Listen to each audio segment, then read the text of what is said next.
নমস্কাৰ গাহৰি পালক বন্ধুসকল আজি এটা নতুন ভিডিঅ' লৈ আহিছোঁ আৰু ভিডিঅ'টো এনে ধৰণৰ আৰু আমাৰ যি থাইলেণ্ডৰ যিটো CP গ্ৰুপ কোম্পানীটো আমাৰ অসমৰ মাননীয় মুখ্যমন্ত্ৰী ডাঙৰীয়া আনিম বুলি ভাবিছে হয় তাক লৈ মই ভিডিঅ'টো বনাইছোঁ আৰু ভিডিঅ'টো আপোনালোকে পাৰিলে ভিডিঅ'টো শ্বেয়াৰ কৰিব এই ভিডিঅ'টো যাতে সকলো পালকৰ মোবাইলত যাতে ভিডিঅ'টো পায় আপোনালোকে যিমান পায় ভিডিঅ'টো শ্বেয়াৰ কৰিব আৰু ভিডিঅ'টো স্কিপ নকৰাকৈ চাব আপোনালোকে ভিডিঅ'টো মই CP গ্ৰুপৰ ওপৰত হৈ মানে তেওঁলোক আহিলে আমাৰ থলুৱা পালকসকলক কি অসুবিধা হ'ব তাক লৈ মই ভিডিঅ'টো বনাম আপোনালোকে ভিডিঅ'টো যিমান পায় শ্বেয়াৰ কৰিব কমেণ্ট কৰিব আৰু নতুন কোনো ব্যক্তিয়ে মোৰ চেনেলৰ ভিডিঅ'বোৰ চালে ছাবস্ক্ৰাইব কৰিব ঠিক আছে আমি কথাবোৰ পাতি লওঁ পালকসকল মই প্ৰথমতে মাছপে ব্ৰইলাৰপে আৰম্ভ কৰি যাওঁ তাৰপিছত মই গাহৰি ক্ষেত্ৰলৈ যাম গাহৰিত কিমান লাভ হ'ম আমি CP গ্ৰুপ কোম্পানী আহিলে আপোনালোকক সকলো মই কথা ক'ম আৰু প্ৰথমতে চাওক আমাৰ যেতিয়া টাইমত ব্ৰইলাৰ পুহিছিলোঁ তেতিয়া কোম্পানী আহাই নাছিলে আৰু একচুৱেলি তেতিয়া মই নিজে ব্ৰইলাৰ পোহা নাই মোৰ ওচৰতে বহুত কেইজনে ব্ৰইলাৰ ফাৰ্ম খুলি কৰিছিলে তেওঁলোকে মিনিমাম এখন ফাৰ্মত 2000 মোৰ ওচৰত 6000লৈকে কেপাচিটি ফাৰ্ম বনাইছিলে তেওঁলোকে ধুনীয়াকৈ ফাৰ্মত চলাই আছিলে ফাৰ্মবোৰ ধুনীয়া চলাই আছিলে যেতিয়া কোম্পানীটো আহি গ'ল তেওঁলোক সকলো ফাৰ্ম ধ্বংস হৈ গ'ল মিনিমাম 2 বছৰতে ধ্বংস হৈ গ'ল তেওঁলোকৰ ফাৰ্মবোৰ আৰু তেওঁলোকে ষ্টাৰ্টিঙত মানে যিটো হিচাপত তেওঁলোকে মালবোৰ বেচিছিলে আৰু নিজৰ মাৰ্কেটটো নিজে লৈছিলে ব্ৰইলাৰ যিসকল মানে পালকে ব্ৰইলাৰ ফাৰ্ম কৰা সকলে আৰু CP গ্ৰুপ যি আপোনাৰ কোম্পানী আহি গ'ল ব্ৰইলাৰ কোম্পানীটো তেতিয়া তেওঁলোকে সকলো ব্ৰইলাৰ পালককে তেওঁলোকে নিজৰ আণ্ডাৰত লৈ ল'লে আৰু তেওঁলোকে প্ৰথমতে যেনেকৈ লৈ ল'লে তাৰপিছত তেওঁলোকে সকলো মাৰ্কেটো আপোনাৰ ব্ৰইলাৰ কোম্পানীয়ে টানি লৈ গ'ল এতিয়া বৰ্তমান আগত মোৰ ওচৰতে 50খনমান ফাৰ্ম আছিলে ব্ৰইলাৰ ফাৰ্ম এতিয়া বৰ্তমান এখনহে বাচি আছে তাকো বছৰত সি দুটামান কিস্তিহে বহায় তাৰ মন গ'লে মানে লাভেই নহয় তাৰ এনেকুৱাই হয় মই কালি সুধিছিলোঁ তেওঁ কৈছে কোনোবাটো মাহত মোৰ 10,000 মান টকা থাকে কোনোবাটো মাহত মোৰ 300 টকা মান থাকে কোনোবাটো মাহত একোৱে নাপায় তেওঁ পকেট হৈ যায় যিজন কৰ্মচাৰী ৰাখে তাৰ নিজৰ পকেটতে টকাবোৰ দিব লাগে আৰু তেওঁ তেনেকৈ ফাৰ্মখন কেতিয়াবা মন গ'লে পোৱালিবোৰ আনে কোম্পানী আণ্ডাৰত আকৌ তেনেকৈ ছমাহ বন্ধ কৰি দিয়ে তেনেকৈ নিজে তেওঁ চলিছে তেওঁ নিজৰ দোকান আছে কাৰণে কথাখিনি মোক কৈছে তেওঁ মোক কথাখিনি কৈছে একচুৱেলি মই ব্ৰইলাৰ ফাৰ্ম মই কৰা নাই কাৰণে তেওঁৰ পৰা মই কথাখিনি সুধি লৈছিলোঁ সোধাৰ ফলত আপোনালোকক মই কথাখিনি ক'ব বিচাৰিছোঁ আৰু তেনেকুৱাত আপোনাৰ ব্ৰইলাৰ ফাৰ্মবোৰ শেষ কোম্পানী লৈ গ'ল আৰু মাছৰ কথা ক'ব গ'লে যে বৰ্তমান মাছ জানেই আমাৰ অসমৰ যিসকল অসমীয়াৰ মাছ পালন তেওঁলোকে নিজৰ ফিচাৰীবোৰ জানে যিবোৰ মাছ ডাঙৰ কৰিব লাগে এবছৰত তেনে মানে আমাৰ যিসকল মুছলিম সম্প্ৰদায়ৰ মানুহ তেওঁসকলে ছমাহতে মাছবোৰ ডাঙৰ কৰে আপুনি তেওঁলোকৰ লগত তুলনা কৰিবই নোৱাৰে আপুনি যদি বজাৰত সেইবোৰ মাছ লৈ যায় কি তাতকৈ আপোনাৰ মুছলিমসকলে তাতকৈ আপোনাৰ কমতহে বেছি হ'ব তেওঁলোকৰ লাভ হয় মানে চাওক মাৰ্কেটটো তেওঁলোকে সেইটো মাছৰ মাৰ্কেটটো মুছলিমসকলে লৈ আছে ব্ৰইলাৰ মাৰ্কেটটো ল'লে আপোনাৰ কোম্পানীয়ে প্লাছ এতিয়া আমাৰ গাহৰি মাৰ্কেটটো বৰ্তমান অসমৰ সকলো পালকে গাহৰি পুহি আছে 1000 হওক 100 হওক সকলোৱে পুহি আছে ঘৰুৱা থলুৱা প্ৰজাতিটো পুহি আছে ফাৰ্মিং ক্ষেত্ৰতো ফাৰ্ম হিচাপত পুহি আছে সকলোৱে পুহি আছে আমাৰ অসমৰ যিসকল জনজাতি লোকসকলে সকলোৱে এটা হ'লে গাহৰি পুহি আছে কম পৰিমাণে সকলোৱে আপোনাৰ কিবা এটা কৰিব গ'লে আমি বিয়া সকাম যিকোনো এটা কৰিব গ'লে আমাৰ গাহৰি এটা বেছি পেলাই কামবোৰ কৰিব পৰা যায় এতিয়া বৰ্তমান আমাৰ যিটো আমাৰ অসমৰ মুখ্যমন্ত্ৰী ডাঙৰীয়াই এডভান্টেজ আছাম 2.0 যিখন আইন আনিছে ভালেই আইন আনিছে কিন্তু তেওঁলোকে একচুৱেলি গাহৰিৰ ওপৰত তেওঁলোকে এইটো কৰিব নালাগিছিলে তেওঁলোকে যিটো CP গ্ৰুপ নামৰ কোম্পানীটো আনিব বিচাৰিছে সেই কোম্পানীটো আপোনাৰ অসমত 5খন ফাৰ্ম বনাব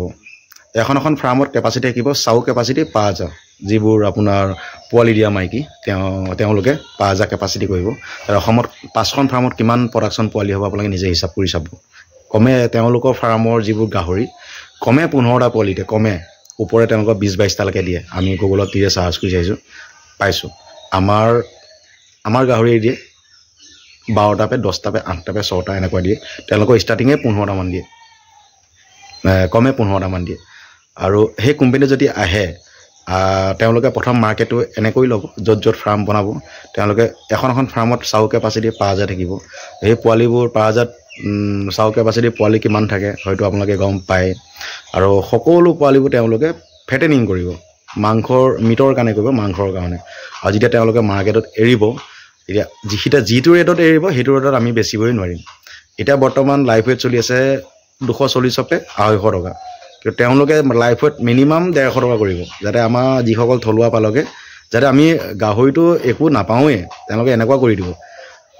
তেনেকুৱা ফলতো যদি আমি ফাৰ্ম চলাই থাকোঁ তাতকৈ সি আকৌ তাৰ পিছৰ বছৰ বা দুমাহৰ পিছত আৰু কমাই দিব যাতে আমাক সিতে মাৰি লৈ যাব মানে তেওঁলোকে আমাক একেবাৰে ফাৰ্ম বন্ধ কৰি দিব দুবছৰতে সেইটো যেনেকুৱা কৌশল কৰি হ'লেও তাৰপিছত তেওঁলোকে মাৰ্কেটটো লৈ ল'ব লৈ লোৱাৰ ফলত তেওঁলোকে নিজৰ হিচাপত নিজে মাল বেচিব তেওঁলোকে যিটো ৰেট নিৰ্ধাৰণ কৰিব তেওঁলোকে চিপি গ্ৰুপ কোম্পানীহে কৰিব কিন্তু আমাৰ অসমৰ পালকে সেইটো কৰিব নোৱাৰিম আমাৰ অসমৰ পালক সেইটো টাইমত ফাৰ্মে নাইকিয়া হৈ যাব আৰু তেওঁলোকে যিটো নিৰ্ধাৰণ কৰিব সেই ৰেটত আমি বেচিব নোৱাৰিম আমাৰ ফাৰ্ম শেষে হৈ গ'ল হয়তো এতিয়া বৰ্তমান যদি কাটা মাংস চলি আছে 400 টকা কোনো জেগাত 500 চলি আছে তেতিয়া সেই টাইমত তেওঁলোকে হয়তো 700 800 টকাও লগাই দিব পাৰে কিন্তু আমাৰ অসমৰ সকলোৱে খাবই লাগিব আজি যেনে আজি খাচী দাম 700 800 টকা সকলোৱে খাই আছে তেনেকুৱা তেওঁলোকে নিজৰ দামবোৰ নিৰ্ধাৰণ কৰি পেলাই বিক্ৰী কৰিব আৰু আপুনি যদি তেওঁলোকৰ পোৱালি এটা কিনিবও যে সেইটো পোৱালি দাম কৰিব মেক্সিমাম 10 পৰা 15,000 টকা যেনে আপুনি পোৱালিটো আনি আপুনি একো তেওঁক মানে পোৱালিটো পোহপালন কৰি আপুনি বেচিবলৈ নোৱাৰাকৈ তেওঁলোকে দাম কৰি আহিব আৰু তেওঁলোকৰ আণ্ডাৰত আপোনালোকৰ ফাৰ্ম কেতিয়াও নিদিয়ে তেওঁলোকে ইমান ডাঙৰ ফাৰ্ম খুলিব আপোনাক 4টা 5টা গাহৰি আপোনাক তেওঁলোকে কৰিবলৈ নিদিয়ে কোম্পানী আণ্ডাৰত তেওঁলোকে নিজে কৰিব আৰু তেওঁলোকৰ ফাৰ্মবোৰ এনেকুৱা ফাৰ্ম পুৰা ফুল বায়'চিকিউৰিটি মেইনটেইন এটা মাখি সোমাব নোৱাৰিব এনেকুৱা কৰি ৰাখিব তেওঁলোকে আমি যেনেকৈ এচি ঘৰত থাকোঁ তেওঁলোকে তেনেকুৱা ফাৰ্মবোৰ এচি টাইপৰ কৰি ৰাখিব এচি নাৰাখিব এচি টাইপৰ কণ্ডিশ্যনৰ ফাৰ্মবোৰ ৰাখিব আৰু তেনেকুৱা ফাৰ্মৰ পোৱালি আমাক কেতিয়াও কোম্পানী আণ্ডাৰত পুহিব কেতিয়াও নিদিয়ে সেইটো আপোনালোকে ভুলতো নাভাবিব যদি যিসকলে চাই কৰি আছে যিসকলে নিউজবোৰ পাইছে যে কোম্পানী আণ্ডাৰত গাহৰি পুহিব দিব এইটোৱে আপোনালোকে একে ভুলতো নাভাবিব এতিয়া বৰ্তমান ভাবি আছে যেতিয়া কোম্পানীটো আহিব তেতিয়া আপোনালোকে নিশ্চয় গম পাব যে সকলো পালকে সকলো নিউজত বজাই যে আছিলে ভালৰ কাৰণে কৈছিলে এতিয়া হ'ল কি কিন্তু আমি সকলোৱে আমাৰ মুখ্যমন্ত্ৰী ডাঙৰীয়াক তেওঁক আমি সন্মান কৰোঁ তেওঁক আমি বহুত সন্মান কৰোঁ তেওঁক আমি বহুত ভাল পাওঁ আমাৰ মামাও লাগে আৰু সকলোৱে মামা লাগে আমি তেওঁক সন্মান কৰি তেওঁক আমি সকলোৱে অনুৰোধ কৰিছোঁ যাতে চিপি গ্ৰুপ কোম্পানীটো নানে যদি আনে আমাৰ অসমৰ সকলো পালক চেছ চিপি গ্ৰুপে গিলো বুলি ক'লে 2 বছৰ গিলি দিব আমাৰ সকলো পালককে গাহৰি সকলো গিলি দিব তেওঁলোকে আমাৰ ফাৰ্মবোৰ টোটেলি বন্ধ হৈ যাব আৰু তেনেকুৱাত আপোনালোকে কৰিবলৈ একো উপায় নাইকিয়া হৈ যাব যেনে আজি মই বহিৰাজ্যত কাম কৰি আহিছোঁ যিকোনো কাম কৰি আহিছোঁ আজি যেনে নিজৰ মনৰ যিখন ফাৰ্ম এখন আজি খুলিছোঁহি কিন্তু খুলি যদি এনেকুৱা মাজেতো ঢৌবিলাক পাই থাকোঁ আৰু এতিয়া CM চাই যিটো ঢৌ আনিব গৈছে আমিতো সকলো শেষে হৈ যাম আপোনালোকক মই অনুৰোধ কৰিছোঁ এই ভিডিঅ'টো খুব শ্বেয়াৰ কৰিব আৰু পাৰিলে আপোনালোকে নিজৰ ফাৰ্মৰ ভিতৰত যিসকল মোৰ ছাবস্ক্ৰাইবাৰ মই আপোনালোকক অনুৰোধ কৰিছোঁ এতিয়া বৰ্তমান আমাৰ নিউজ চেনেলবোৰ আমাক গাহৰিৰ ওপৰত বজাব নিদিয়ে গাহৰিৰ ওপৰত নিউজ কৰিব নিদিয়ে এইটো ওপৰৰ পৰা অৰ্ডাৰ আহিছে আপোনালোকে এতিয়া এটাই আমাৰ আছে নিউজ ছ'চিয়েল মিডিয়াত কৰিব লাগিব আমাৰ নিজৰ ফাৰ্মৰ ভিডিঅ'বোৰ নিজে কৰিব লাগিব 2 মিনিট কওক 1 মিনিট কওক মুখ্যমন্ত্ৰী ডাঙৰীয়াৰ আগত আপোনালোকে মন্তব্য দিয়ক ভিডিঅ'টো যোগে আমি চিপি গ্ৰুপ কোম্পানী আহিলে আমি কেতিয়াও আমি তেওঁলোকক অসমত আমি স্থান দিব নোৱাৰোঁ আপোনাক অনুৰোধ কৰিছোঁ যাতে কোম্পানী আনিব নিবিচাৰে মই তেনেকৈ 2 মিনিট সময় এটা ভিডিঅ' কৰি হয়তো মোৰ নম্বৰটো স্ক্ৰীণত আছে আপোনালোকে মোৰ তাত হোৱাটছআপত দিব আমি সৰু এখন গাহৰি পালক সন্থাত দি তেওঁলোকে CMক টেগ কৰি দিব এই ভিডিঅ'বোৰ আপোনালোকক মই অনুৰোধ কৰিছোঁ আপোনালোকে পাৰিলে ভিডিঅ'টো নিজৰ ভিডিঅ' নিজৰ ফাৰ্মত বেছি দীঘলীয়া নহয় 2 মিনিটকৈ হ'লেও নিজৰ ফাৰ্মৰ ভিতৰত ভিডিঅ'টো কৰি মন্তব্য যাতে মুখ্যমন্ত্ৰীৰ আগত কৰে যে আমাৰ চিপি গ্ৰুপ কোম্পানী নালাগে আমি কেতিয়াও চিপি গ্ৰুপ কোম্পানী অসমত সোমাব নিদিওঁ আপোনাক আমি অনুৰোধ কৰিছোঁ যাতে চিপি গ্ৰুপ কোম্পানী কেতিয়াও নালাগে তেনেকৈ 2 এষাৰ কথা কৈ আপোনালোকে নিজে বনাই ভিডিঅ'বোৰ নিজৰ পেজত দিয়ক আৰু পাৰিলে মোৰ হোৱাটছআপত দিয়ক মই সদৌ অসম গাহৰি পালক সন্থাত তেওঁলোকক মই হোৱাটছআপত দিম তেওঁলোকে CM ছাৰৰ পেজত সকলো ভিডিঅ' দিব এতিয়া বৰ্তমান বহুত হাজাৰ ভিডিঅ' দিছে বহুত পালকে যিসকল পালকে দিয়া নাই মই মোৰ যিসকল ছাবস্ক্ৰাইবাৰ মই কৈছোঁ আপোনালোকক ভিডিঅ'বোৰ যাতে দিয়ে আৰু পাইছে গৰুৰ ক্ষেত্ৰতো গৰু শেষেই সেইটো মই নকলোৱেই বাৰু যিহাল গৰু মই বেছি দিছিলে দাম 6 মাহৰ আগত 50,000 আজি এমাহো মানে বেচিছোঁ 20,000 টকাত গৰু মাৰ্কেটটো শেষ দেখো চব ফালৰ পৰা আমাক মানে কি মাৰি মোহে আনিছে আমাক এনেকুৱা কৰিছে আমাৰ পেটে ভাতে মাৰা কৌশল কৰি আছে আমাৰ গাহৰি পালকৰ ওপৰত আপোনালোকে যিমান পায় এই ভিডিঅ'টো শ্বেয়াৰ কৰিব আৰু আপোনালোকক মই একদম বিনম্ৰভাৱে অনুৰোধ জনাইছোঁ আপোনালোকে নিজৰ ফাৰ্মতে মোৰ ভিডিঅ'বোৰ যিসকলে চাই নিজৰ ফাৰ্মতে লাগে এটা গাহৰি থাকক আপুনি 2 মিনিট ভিডিঅ' এটা বনাই আপোনালোকে মুখ্যমন্ত্ৰী ডাঙৰীয়াৰ আগত মন্তব্য এটা দিয়ক যাতে আমাৰ চিপি গ্ৰুপ কোম্পানীটো অসমত আনিবলৈ আপোনালোকে মানা কৰক তেনেকৈ 2 এষাৰ দিয়ক দি পেলাই আপোনালোকে নিজৰ পেজত দিয়ক আৰু মোৰ হোৱাটছআপত দিয়ক মই আমাৰ সদৌ অসম গাহৰি পালক সন্থাৰ যিসকল বিষয়ববীয়া তেওঁলোকক দিম তেওঁলোকে CM ছাৰক টেগ কৰিব আৰু আপোনালোকে ভিডিঅ' এটা দিব বুলি মোৰ আশা থাকিলে আৰু আমাৰ ফাৰ্মবোৰ বচাই ৰাখক আৰু সকলোৱে সেইটো আশা কৰক জয় অসম ধন্যবাদ।